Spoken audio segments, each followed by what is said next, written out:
We're live. We're so live. We're in person. There's a scary monster human behind me. It took me 3 hours to look this beautiful.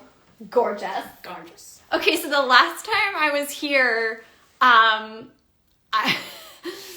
Lindsay picked up the phone, opened the door like this. It was great.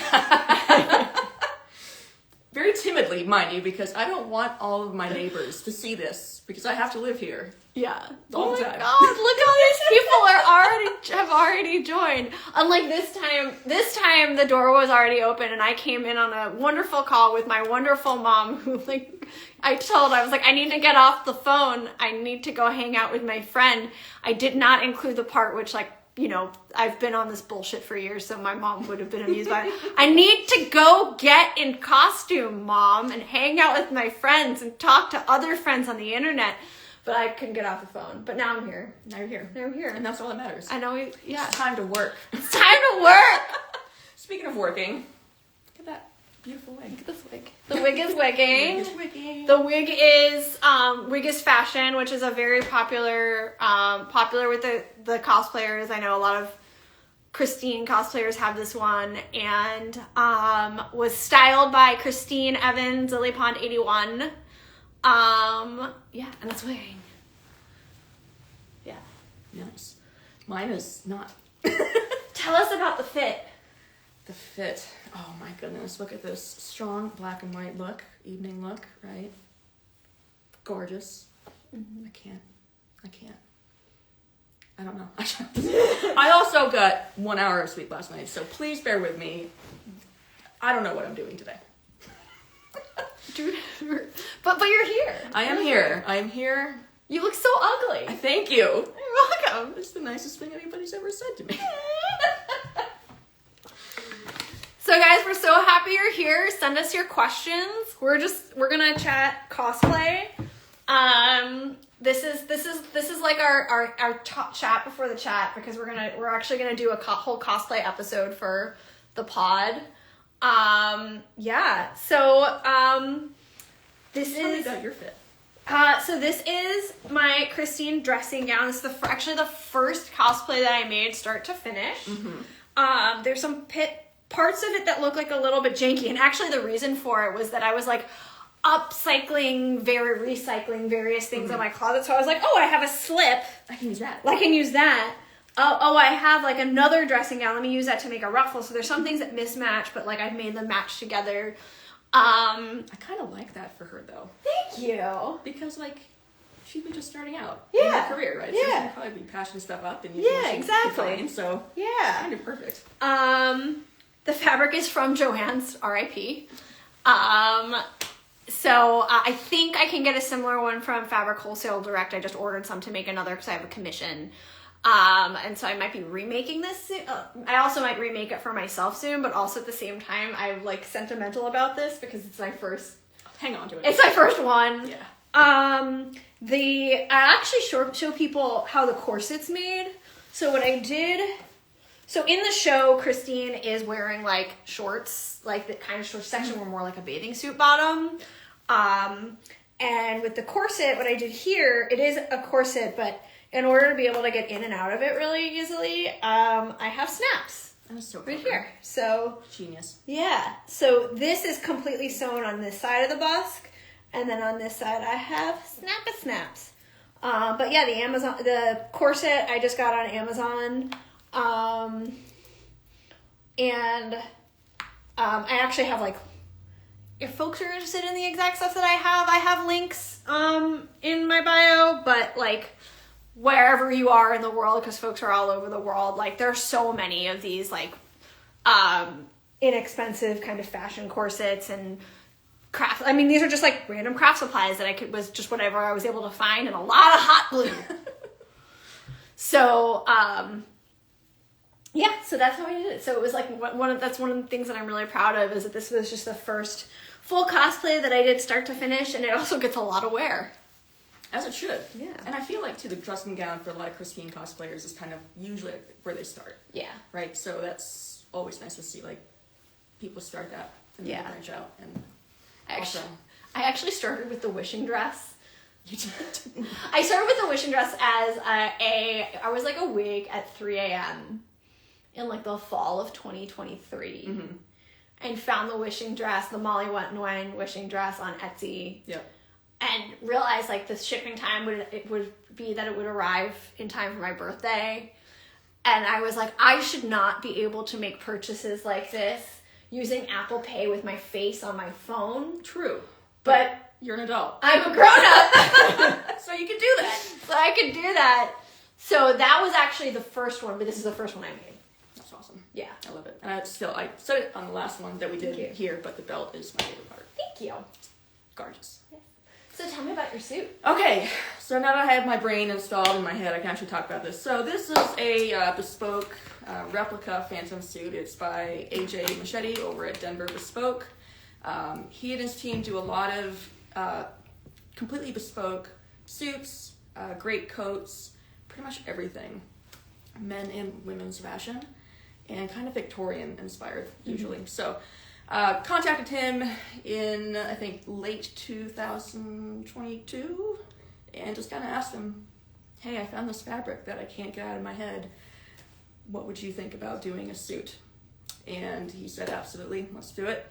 And it took about 9 months to make, but well worth it. It is certainly one of the most... Nice. It's so nice. It's one of the most accurate ones that we have out there in the cosplay world. Everything from that textured fabric, which is very famous on the Phantom suit, to the waistcoat, everything is just mint. So I'm very thankful to AJ for taking this on. House of Reese actually just got one too, so I saw that Reese got his in. So yay Reese! He and I are going to do a thing, I guess, on New Year's Day, just talking about suits. So if anybody's curious, we'll advertise that. But yeah, this has been a kind of 22 years in the making. So this is like my 20th anniversary present to myself. Still doing this. And thank you. But yeah, so that's the suit, and now I wear it as much as I can when I'm in cosplay. Awesome. Yep. I can wear it not in Phantom makeup, but I don't for some reason. That's just the thing in my head. But yeah, no, I love the suit. It's my favorite thing that I own. So. I didn't wear my shoes because I knew I would basically be standing around barefoot in Lindsay's house. But I actually have 2 different sets of Christine shoes. One that I found on, I like looked high and low and could not find the particular like perfect shape with or without a bow. And then I found one on Amazon. Again, it's like, that is one that I do have a link because it was like perfect. And then I also have another pair that I found that was vintage that I found from another cosplayer that I bought from another cosplayer. And those ones are super comfortable, but the sole fell off, so I have to re-sole them before I wear them again. Oh, so worth it. They're gorgeous. They're like 1950s wedding shoes. Yeah, they're so comfy, and because I have an arthritic joint in one of my feet, so I'm like really picky about shoes. And so that's what I usually wear for the Christine shoes, and then sometimes around a con, especially if I know that like no one's going to be looking at my feet, I will just wear like white Toms because especially if you're going to be like walking around all day, that's a lot more important. Comfort is very important. I was just going to say that, like especially at a con where you're probably moving around all day. Yeah. So it's okay. It's not cheating. It's being comfortable. Correct. Right? Correct. And looking after yourself, which is important. Yes. So, yeah. Yeah. So send us your questions. What questions do you have about cosplays? While we're at that, do we want to talk about like wigs? We can talk about wigs. Yeah. Specifically, what would you like to talk about? And then I could talk about my wig. A little bit about my wig. Yeah, we'll go through our own. Yeah. So for my wig, with my wig prep. Okay. Yeah. So what I do for wig prep is, so I have pretty long, relatively thick hair. I use, and again, also thank you to Christine Evans, LilyPond81 for showing me how to do this. We love her. Yes, we love her. I pin my hair back with these kinds of clips, like flat against the head, and then in 4 different places, and then kind of pin the rest flat down.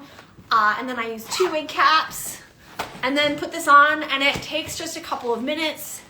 To keep the wig, the way I store the wig is, it's just on one of these wig blocks. We put twill tape in the front, and then I have a bunch of hair nets on it, and then I actually keep a silk bonnet on top of it in my closet, just to give it an extra level of protection, and also just because I travel a lot and I'm moving around a lot, it also keeps all of it like nice, all together, and shiny. Yeah. So tell us about your wig. Yes. Cap. So for the Phantom's look, again, if you've seen the show, you know that he's got a couple of different looks as you progress through the story. And what he looks like in the first layer is not actually his full look. So he does have this very, I'm going to get up close here so you guys can see it. This very large deformity here and very wispy kind of, we call this the alopecia wig because it's kind of the closest thing that it resembles.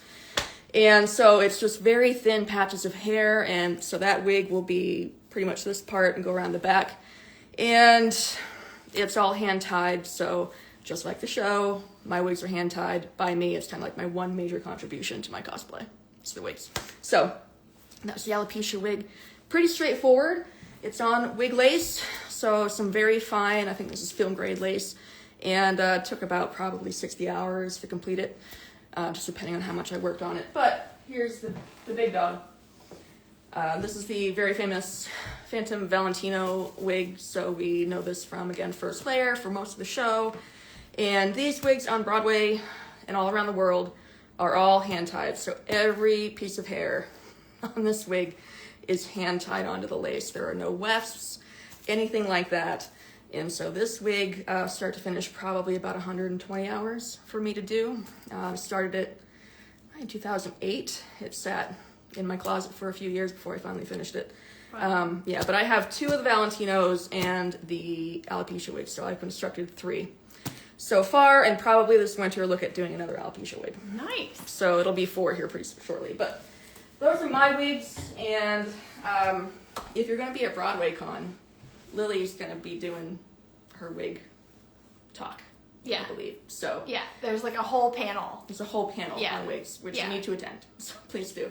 Yeah. Because you can learn a lot, and just with wigs, of course, whether it's a Christine wig, Phantom wig, anything, just make sure you're taking proper care of it. So after you use the wig, you use wig glue today. Yes. Lace. Yes. So anytime you use wig glue for a lace front wig or anything like that, make sure you clean it. Isopropyl alcohol. Yeah. Gentle brush, some paper towel, and just get the makeup off of it, get the glue residue off of it before you store it. Yes. Question from the audience, how does the alopecia wig stay on when the Valentino wig is ripped off by Christine? Good question. So it's glued down really, really well.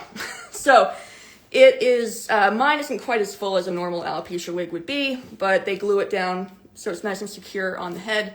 And what they do with the Valentino wig is this is all the way glued down for the first act. So, and what they will do before point of no return is go in and dissolve the glue on the side and on the temples, so you can just lift the wig off of his head. And because the alopecia wig is nice and glued down, that doesn't move while the Valentino comes off. So that's how that one works. Yeah. Yes. And I mean, like, even this one, like, I'm like waving. And that's a heavy wig, guys. Yeah, this is a heavy wig, and I'm like waving around, and you see it's not moving. Nope. So, yeah. So these wigs, like, the wigs can stay down. It's like, I mean, it hurts a little bit, but it's like stuck. The pins are stuck into the wig cap, and it's glued at my temples and a little bit at the forehead. I didn't go that hard there because I've got the forehead curls to cover it up, so you don't even see the lace anyway.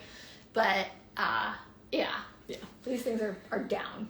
It's not going anywhere. It's not going anywhere. And the nice thing too, I think, in recent years, lace front wigs are so much more available now and more affordable than they've ever been.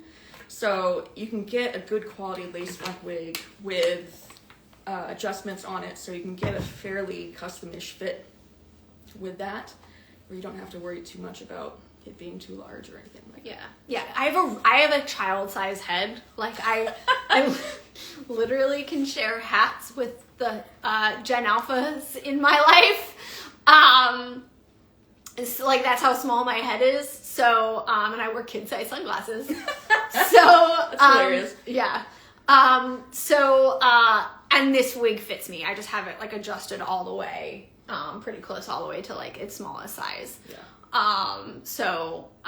Yeah. And they also, when you're buying a wig, it actually will tell you what the size is, and also look for that in wig blocks, because there are different size wig blocks as well. Yeah. What else? Keep your questions coming. We had one question. I think most people are just watching. They're like, what's gonna happen? What's gonna happen? We're just gonna stand here. And definitely invest in a good quality wig block too. Because I know Yeah. you can put them on a styrofoam head. That's fine. Yeah. Pin them, block them, so they don't go anywhere. But if you do invest in a decent canvas head block, I think that makes all the difference too. So, better to pin it down too. Better to keep the wig on. You can also do a head cast with tape. Which we can talk about later if you're all interested, but you can actually make your own head cast and put that on top of the canvas head block like I've done here, and then you have a totally custom base for your wig to sit on, so that's an option. Question from the audience: where did you get your Phantom hat? Yes, Etsy. I'm walking all over the place on this live today, sorry. I actually did look, because somebody did ask me that the other week where I got it. So I did get this on Etsy. Don't remember who it was. They probably shut down by now because it was a few years ago. But if you just look on Google, Etsy, eBay, just type in black wool fedora, 3-inch brim, you should get a lot of options. I've never had an issue finding a fedora. That's just me. But basically all you need is a standard wool fedora. Do get the 3-inch on the brim just because you can bend it down to cover the mask a little bit. They do come shorter than that, like 2 inches. If you get into the 1-inch category, congratulations, then you have trilby. It's not a fedora. But yeah, just look online. Usually you can find these for about anywhere from $30 to maybe $80 for a really nice one. And yeah, so I get that question a lot, but Yeah. never really. Can had you an issue explain finding how you get the flip? Yeah. So with wool hats, if you have a steamer, you can steam them and start to shape them. This one, I haven't had to do that. I mainly just manhandle it, usually a few times before I actually put it on. You do that enough with wool, it will start to take shape. So, and you can do that. Different Phantoms wear their hats differently. So for me, I like kind of the flip up in the back left and down in the right front just to cover the mask a little bit. But Yeah. it's a matter of how shaped you want it. If you want a more extreme shape on it, you're going to have to steam it. Yeah. So Like Isaiah's is not crazy flipped. no. It's got a little bit of one, but it's more down over his eye. That man has so much aura. He does. We'll go on Isaiah without too much trouble. We are team Isaiah here. Yeah, we are. All right. More questions. Cosplay, the tour, anything. Let's Anything. Go. Let's we're go. We're just here. We're here vibing. for your entertainment. Are you not entertained? Sunday. I messaged Lindsay that so many times in all caps this week. She did 4 times. It was 4 times. It was 4 times. And I completely missed the part that we're doing this in person until last night at 9 o'clock. I'm like, oh. You know, that's why I was like weird about the timing. Yeah. Yeah. Yep. But here we are. Hi. In person, in 3D. We're doing the thing. Can you guys talk about your experiences when you saw the US tour? Oh boy. Yes, but if you wouldn't mind being more specific, please ask us specific questions. But in the meantime, we can just vibe. We're good at that. We did 2 whole podcast episodes and multiple lives about the tour. Yeah. The tour is amazing. I think one of the things that we talked about was that overall it's a combination, like it is the London staging. They have been telling us it's going to be the London staging for like a year. What was surprising, knowing that it was going to be the London staging, was that there were also elements of earlier U.S. tours, like replica tours, like the second and third U.S. tours, which included a chandelier that dropped straight down and a blackout over the audience, which I love. I think it works. It works. It just makes sense, guys. It makes sense. Physics. Yeah. And it's a beautiful chandelier, and it's fast. Very fast. Like there are a bunch of things, but then there are a bunch of things that are new to the tour, new pyro, new special effects. A lot of it is like, if you're deep into the Phantom lore and you like watched that documentary where Gillian Lynn talks about what happens on the portcullis. She's a freak, guys. Yeah, she's Gillian. An absolute freak. By the way, the chandelier is named Gillian. And like, is the chandelier on the stage the same one that hangs overhead? There is no chandelier on the stage in this one version. I'm shocked that they didn't have the rose at all this time. There's no rose in a replica version. Yeah, so like, so if you know that documentary with Gillian Lynn talking about that on the portcullis, where you also have like Cameron McIntosh talking about how he really wanted these wind-up rats in the rat catcher scene. Like basically, and who was it? It's also in the booklet about how like someone wanted. Oh, I feel like it was like Charles Hart or something. It was someone really random who was like, there should basically be a splash zone tickets for like a really fast chandelier. See? That sounds like him. Which is basically like what you have with the tour chandelier. Yep. So there are all these things where like there are these Easter eggs because of the LED screen they've been able to work in. Like there are rats with the rat catcher. They're a little scurrying. Like it's a blink and you miss it. Mm-hmm. But there are some things from Maria's original designs that have not been any other production that have been managed to work in. Like I did not expect was for them to go bigger than London in a touring set. So yes. So those are my initial thoughts. Yeah, so I think it's a beautiful combination for me of like maybe 70% London or 60% London and third national tour. It's giving me heavy third national tour vibes, which I love because that's the production that I grew up on. So to see kind of those old tour elements come on, like where the not the chandeliers, but the candelabras come in from the wings, how All I Ask of You is treated in terms of running on stage or up through the stairs, which they don't have. Those things just made me very nostalgic, so I'd love to see it. Yes. And again, love that chandelier. I don't care what people say. I will fight you. Yeah. It's a great chandelier. It's huge. It's beautiful. And I was very skeptical. She knows I was very skeptical of it not starting on stage. Yeah. And had massive 2016 tour PTSD. Thankfully, that did not. It was fine. Yeah. Fine. It works. It works very well. So. And as for questions on the chandelier, I made a pinned video about it because people ask a lot of questions about the chandelier, and they're the same questions about the chandelier. So, I figured not only would I make a video about it, but it is one of my pinned videos. The only thing that's not in that video is the name of the chandelier, because that's something that only was like, not only very recently found out / revealed, but like, I was afraid that I didn't want to get ahead of anything they were doing on the tour, but as it turned out, they're not like doing any press. It's just like, hee hee, it's named Jillian. Now you know. We'll come back to your question about favorite Phantom in different media because we're talking about tour. I saw both Jordan and Alexa. Did you see Alexa? I did not. I just had Jordan. Okay. Yes. So I saw both Jordan and Alexa. I love them both. They're amazing. They're awesome. Do you want to talk about Jordan as Christine, and I'll talk about Alexa? Yeah. So saw Jordan twice, and immediately top 5 Christine for me. Immediately, and the fact that she just started out in it too, I think goes and speaks well to what she's putting into this. So, she's a fan. You can tell. For me, I loved her acting choices. She very vulnerable in Think of Me in the beginning. You can see her start to grow in that confidence as she goes along. Standout performance was in Wishing. I'm very picky about my wishing. And she gave me some kind of Elizabeth Southard type vibes, not direct copy or anything like that, but her and Eve in London.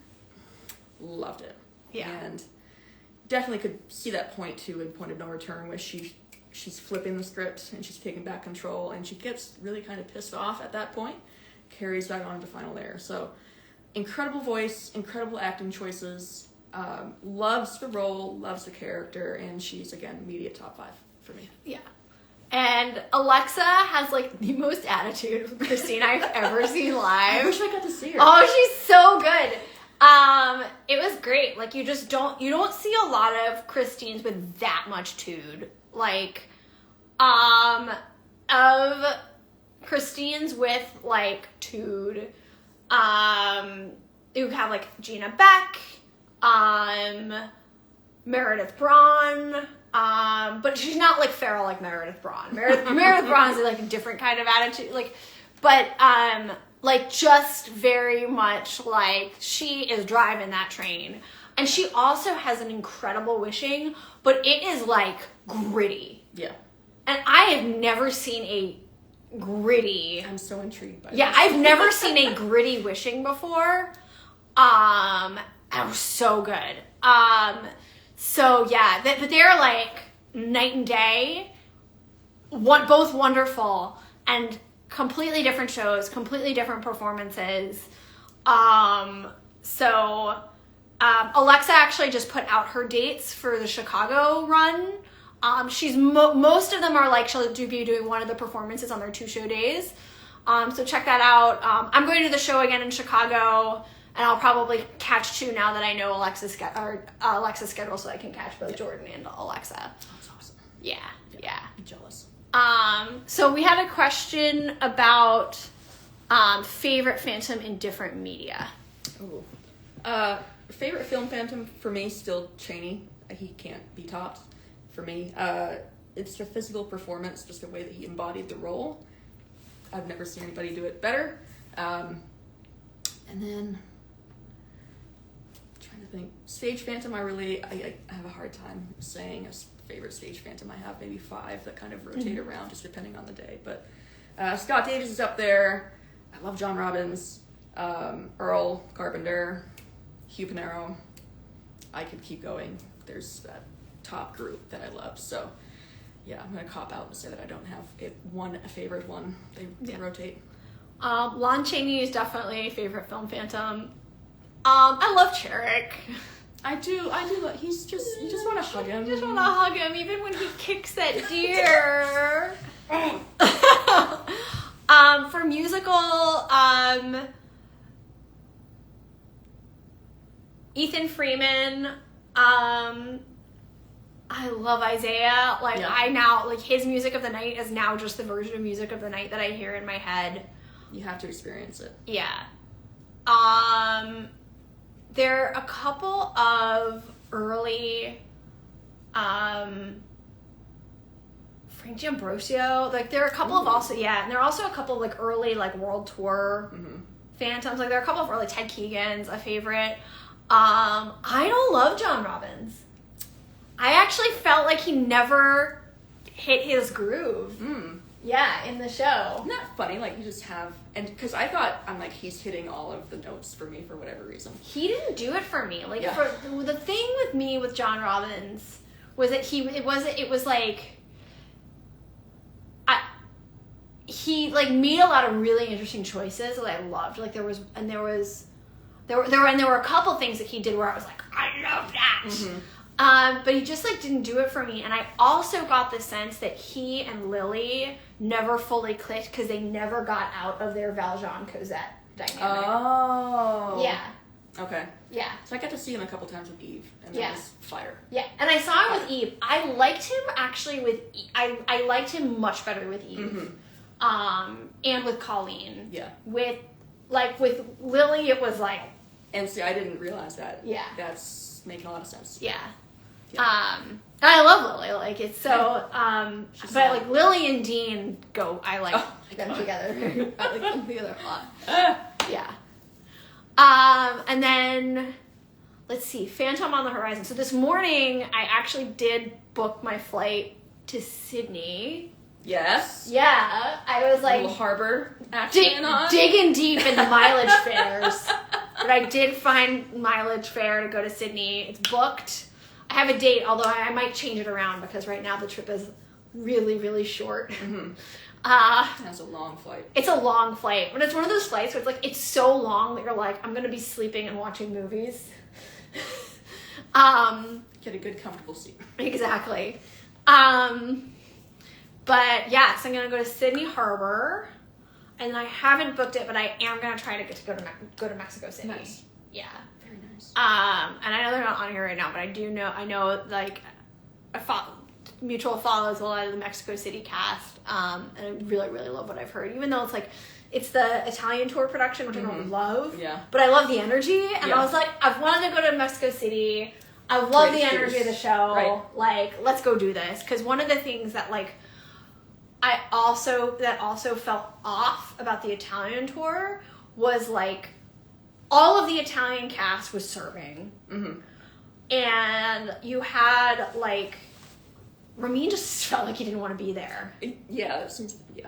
Like when Luca Gaudiano came in as an understudy, it was like, oh, this is like, yeah, it's different. And there's also a reason, like the show did very, very well in Spain. And what I've seen of it in Spain is like, again, I'm not like super into this version of the show, but like I get why this is done very well. Somewhere that's like hasn't had replica in a while, 25 years. I feel like I don't know. It's been a minute, hasn't it? I feel like 2000 was when I don't remember when they had Spain had replica. Like I know there was a version in 2000, but I don't remember if they had a replica revival since then. It's been a minute. Yeah. But the cast too. I mean, they're having so much fun with it. Yeah. I have no interest really in that model of production, but the cast is. Yeah. So I was like, I love the energy. Like I want to go for the energy. Yeah. like they're having a ball. Yeah. All right. What else? Did we get any other questions? We did. I don't think we did. I think we got some like cool comments, but not questions. Sweet. Yeah. No questions. Okay.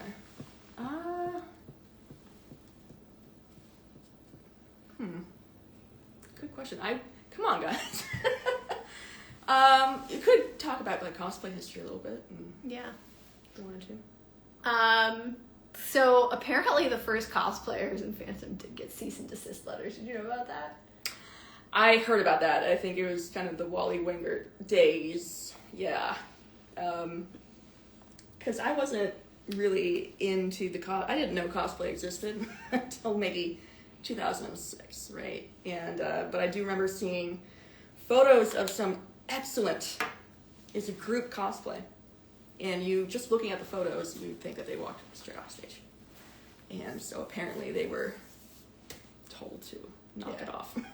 Yeah, which tracks, I feel like, for that company. Well, it's really interesting which is that like, I guess it's now Lloyd Webber Entertainment, but like that the ecosystem of the official Phantom of the Opera has done what I understand to be a complete 180 regarding embracing fans and like fandom. Yep. There was a time when that was absolutely not the case. Yeah, fan art. This is a version of fan art, right? Yep. So yeah, and now they'll post cosplayers on the account. Official sites. Yeah. Yeah. So it's like totally different than it used to be. You got a question about your ring? Tell us about your ring. Show us your ring. Show us the baby. Ring. So Phantom rings are usually an oval onyx stone, typically either a silver or gold, just depending on the actor. They vary a lot, so there really is no one standard Phantom ring. So that's good for those that are maybe interested in cosplaying, because you have a lot of freedom, really, to kind of get something that you want. I chose a stone that has cuts on it to kind of mimic the cuts on the buttons on the tailcoat, and other than that, it's just a silver ring. So silver matches the other accoutrement that I'm wearing as well. But yeah, so Phantom rings, for those that are interested, Etsy. Yeah. There's a million of them on there. So. Dream cast from any production. Time has no meaning for this question. Oh no. I only have one person that I would just is my absolute dream cast. Okay. Which is Steve Barton as Raoul. Ooh. Forever. In heaven, Steve Barton is Raoul. In heaven, Steve Barton is Raoul, and Dance of the Vampires, Steve Barton actually got to star in the United States. There is a multiverse where Steve Barton actually got to launch Dance of the Vampires on Broadway, and that show worked on Broadway. There is some before they ruined it. There is some multiverse out there where that happened. It's wildly popular. It's wildly popular. And it ran for 20 years. Exactly. Oh man, okay. Again, revolving groups of 5 to 10 people that I love in each role. I'm gonna go with Steve as well, just for the fun of it. Scott Davies, because those two, that energy. Mm-hmm. Wild. And just because I'm thinking of her, I'm going to go with Eve. All right. Yep. I am going to pass on this question because I have like rosters of people. Like I have people that I could tell you, and I'm like, just take any of them, and let's do it. Let's make it happen. How long did it take to make those costumes? They're so detailed. The corset took me about a weekend. Not a weekend. The corset. I feel like it took me, because I didn't do it in like one sitting. So the actual like corset and all of this was like a couple of hours, maybe like a couple of hours here and there. But the way I did it was it's a piece of felt, and I had the felt like on my kitchen counter. And I just like, when I would like look at it and it would like speak to me. Yeah. And then I was like, it would talk to me and it would be like, you need to put a gemstone here. And I would like come by and I was like, okay, hot glue, let's like put a gem. And then I would forget about it. And so I think like actual hours, it was probably like only a couple of hours to do. Yeah. But then I also like, it's broken in now. The dressing gown, I think the dressing gown would take me a weekend now. The dressing gown was like a little over like a full weekend. So that's not bad too. Yeah, no, in general the dressing gown's about a weekend project. The biggest part is actually like all of the hemming for all of the trim, because this is like actually yards and yards of fabric, but like this part of the garment like comes together really fast. Mm-hmm. You can't see it, but there's a fairly large trim. There's a very large trim. There's much material. Yeah. All right. What about you? How long did it take for them to make the suit? Yeah, so again, I commissioned this. So I started that conversation with AJ probably in January of 2023. We had sketches 2 or 3 days later, and then he sent the muslin mock-up, I think, in maybe May. So a lot of times, if you commission a costume of any kind, they will a lot of times do a muslin mock-up, especially for suits, because suits are deceptively difficult to make. They don't seem like it. Like, they look very straightforward. They are not. So this one, I think I got the final product in September, so right around 9-ish months. Have you seen the Venetian Theater lately? Almost everything Phantom is still there. Is it? Interesting. I have no desire to go to Vegas, but I am curious. I know they welded they kept the chandelier. That's there. And I was just thinking to myself the other week about whether or not that would make a comeback someday. For maybe like 2 years or something like that. It was custom built for that production. 2026, like crazy shit's gonna happen in 2026. This is what's gonna happen. So like Phantom News has a tendency to drop. Like I don't work in the, like I have a 9 to 5. Right, we both do. Right. I don't work in the office every day of the week. And not only that, like right now my job is actually based in New York and I am not physically in New York. And so like it is actually right now a single digits per month, like maybe 3 to 5 days per month that I'm physically in the office. Big Phantom News tends to only drop on like Wednesdays at 10 a.m. when I am in the office. And I am like, how am I going to make content on this when I'm in the office? And like desperately hoping that that my coworker who I share an office wall with can't hear me. Fortunately, most of my Like, and that's why, that's what, like, obviously, like, sometimes everyone will know something and I'll share it to stories and you'll, like, hear about, like, I won't post about it for several hours because, like, I have a job and I have to be doing my job. But there was like the day all those production photos dropped, I was, like, at a conference and I put together, there was like a 10-minute break and I, like, the reaction video I, like, made, like, during a break. You guys. Look at these. Look at these pictures. Yeah. Oh my God. All right. When I visit, no, so that's like next year is going to be crazy. Yeah. Because it's the 40th of Phantom. Shit's going to blow up. It's gonna be crazy. And it launches in Sydney. So when I visit the proscenium, have been removed and extra speakers and screens have been added along with removing the mannequins and the wings. Other than that, is the exact same. Oh, that's screaming for a revival. Woo, yep. Yeah, I think they will. You give it a few more years, but I absolutely could see them kind of revamping that for maybe a 2-year run. Yeah. Put it back in there. So yeah. It'd be a shame not to. And you also got a compliment on your SFX makeup. Thank you. Yeah. This is my baby. Yep. This is my contribution to my cosplays from here up. This is somebody else's problem entirely. Face cards on point. Awesome. Thank you. Love the fits. Extra cool. I got to sit in almost the exact same seats as my mom did when she saw the Vegas production. Oh, that wow. is awesome. That is a great theater. Yeah. Yeah. So hopefully one day we'll see that wacky chandelier doing this thing again. So what else are we doing today? We are also Broadway Con planning. So we are figuring out who else is going to be on our panel. We've kind of solidified when we think we don't have full control over this, but we're going to ask the Broadway Con organizers about a time to do the panel. Because we also know, like, there's some considerations of, like, not everyone can come to a panel that's on a Saturday. So we're going to try to do it, arrange around that. And have we talked about kind of the topic of the panel or anything like that? Oh yeah. So the panel, good crown. I can do one thing right. That's it. We're done. I got 3 looks. And that's it. Coming too, by the way. Oh my gosh. Yeah. Yes. It's gonna be so good. Oh, amazing. So Broadway Con, January 23 to 25. You can get your tickets now. I think the Black Friday sale is still running. You can use code Andrea Flagbridge15 for an additional discount. And our panel is a celebration of Phantom at 40, a fan-led panel that just celebrates Phantom at 40. And then it's basically whatever we want it to be. Yeah.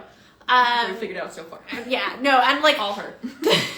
And the reason we're like, we haven't figured out is because we may invite cast, we may invite crew. Like there's so many amazing people who have been involved with this show for like so long. 35-year Broadway run. 35-year Broadway run. Who are like now in Masquerade. So folks who are who have worked behind the scenes still are. So we're like, there's so many incredible people that are like, who we ask. But that's what it's going to be. It's a fan-led celebration of Phantom at 40. Please come and cosplay if you cosplay, because the plan is that we also will do a fan meetup and a photo before or after. Please. Yes. Yes. Yep. So, taking the show on the road again. Mm-hmm. This would be great. I'm excited, though. I think that's a great option. Like, again, the 40th anniversary doesn't happen very often. Les Mis, go away. Mm-hmm. We're not talking about you. But just acknowledge that. I think in that space is going to be really, really fun. And important, because we haven't seen that, such a long-running show as Phantom before. So, in Broadway. Yeah. Anyway. You guys look amazing. What do you use for the Phantom's makeup? So many things. All the things. There's a whole table full of chemicals that I use. So I have a set of latex prosthetics. These are slip latex, meaning it's just liquid latex that you put into a mold, allow it to dry, and pull.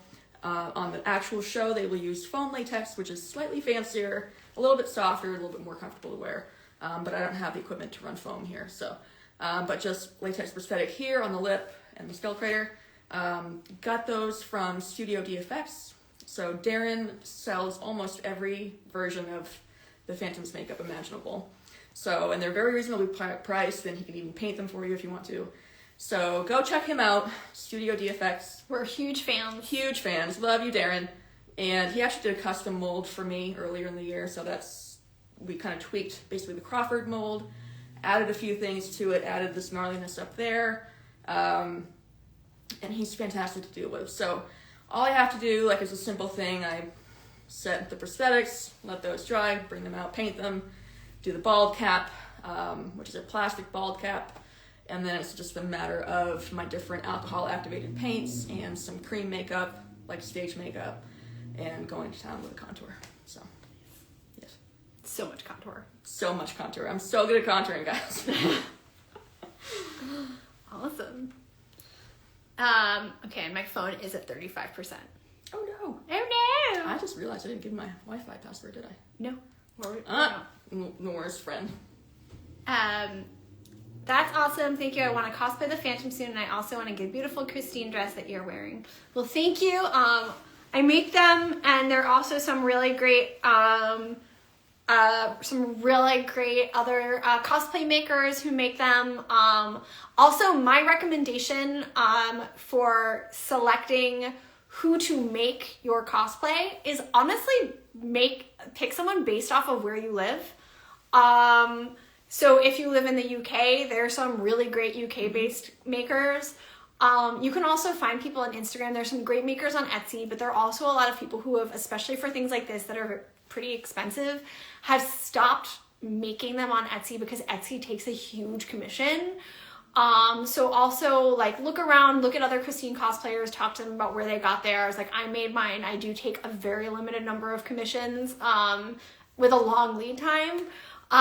Because, like, I have a million other things. I have so much going on. I know Amy Atelier is also taking commissions.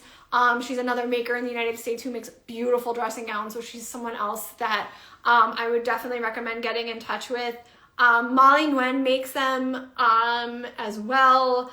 And then there are a couple of other makers, so depending on where you are in the world, I'm very happy to just let you know who I know kind of makes them. But for cosplays, a lot of the time your best bet is actually like looking on Instagram, finding other cosplayers, asking, because a lot of people are no longer like on an open marketplace. It's word of mouth, just because like they take so much in a chunk, so that it's just like a private sale.